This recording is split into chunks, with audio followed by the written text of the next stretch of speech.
Tucker, we're out of peanut butter. Have no fear, Grandma is here.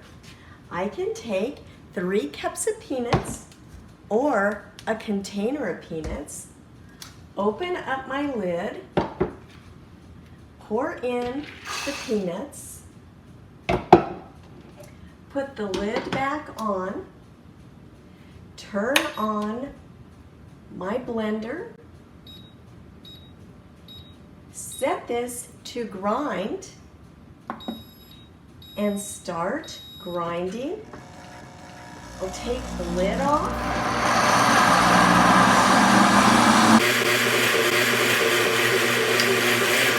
After I grind it to the consistency of my choice, look at that and how smooth it is.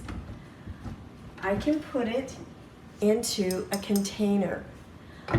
What's left, I can either use for a smoothie or I can clean this out.